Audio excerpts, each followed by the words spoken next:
What's up? What's up? It's your boy Kris KeyZ.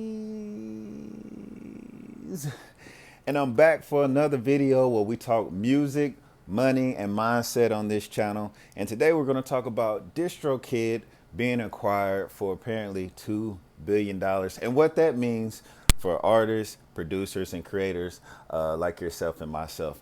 Once again, welcome back to my channel. My name is Kris KeyZ. And apparently Distrokid has been acquired from CVC Capital Partners for $2 billion. It's still not official yet. It's expected to close around the third quarter of this year. We don't know the official number, but once again, $2 billion is what they're saying the number is. But what that means to me is apparently, and more obviously, Distrokid was a very valuable company. And CVC saw them as a valuable company because most private investment firms, they don't buy companies unless they know they can make money back or offer them. So they strongly feels they can make their $2 billion or more. Plus, they also know they can gain all the data that Distrokid has been collecting over the years. I mean, think about it. 30 to 40% of all the music that's uploaded today is uploaded on the Distrokid's platform. So that's huge. But what does that mean for artists, creators, songwriters, producers like you and I? Well, first off, it lets me know that we have to start shifting our mindset a little bit. We have to stop thinking of ourselves as just like a small portion of, hey, we just released music on a platform or a third-party platform. I think we need to start shifting our mindset. If you haven't already, and I know a lot of you guys have, but start shifting your mindset to being an independent owner of your name, a business owner of your brand.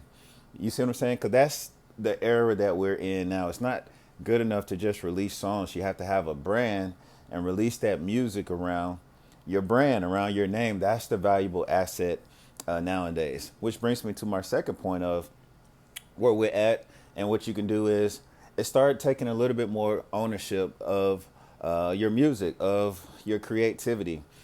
Think of it like owning a house or renting a house. You're living there, but if you rent a house, you can always have that landlord or property manager, somebody come in and make changes that best benefits them. Versus if you own a house, you don't have to worry about the rates going up. You don't have to worry about somebody changing the rules or wanting to change the landscaping on your house without your permission. So it's the same thing once we take ownership of our brand and start building our brand. We got to stop building our whole entire career basically on rented land. We're renting these third-party platforms. Distrokid, it's a rented land. TikTok, what else? Spotify, Instagram, YouTube. These are all basically rented platforms, which are cool. Not saying nothing wrong with it, not knocking that. I'm on it as well. But eventually we have to start shifting to our own land, which is your own website, your own platform, where leads me to my next point is what we have to do is we have to start thinking, how can we go directly to the consumer?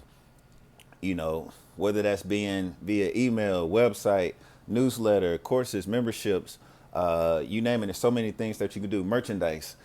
To me, that's the shift and where it's going to be more valuable if we can go directly to the consumer versus saying, hey, I have 200,000 Spotify listeners, which is impressive. I think what's even more impressive to that is saying, hey, I have 50,000 email subscribers, because you can have 200,000 listeners on Spotify, but anytime you want to directly reach out to those 200 listeners, you don't have access to it. Distrokid, they never gave us the data to directly connect with all of our listeners who very much love your music. They love your creativity. So it's better, once again, to have those 50,000 email followers that you have direct access to, that you can personally email. You can communicate back and forth. You can build a relationship with. You can build trust with.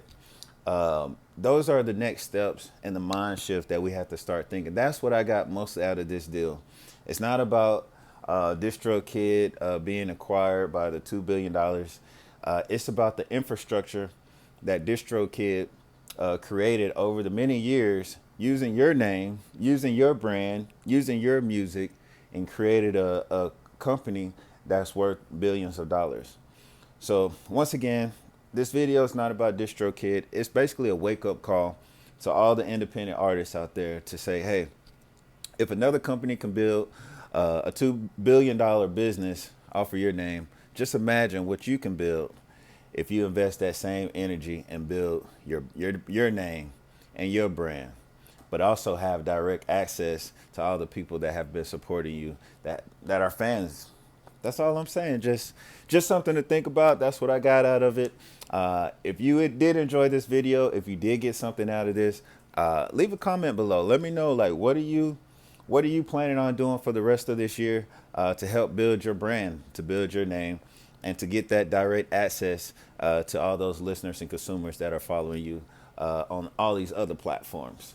But yeah, let me know. And also, don't forget to hit that like button, that subscribe, and the notification bell so you know every time I go live. All right, guys. I love you guys. Once again, it's your boy, Kris.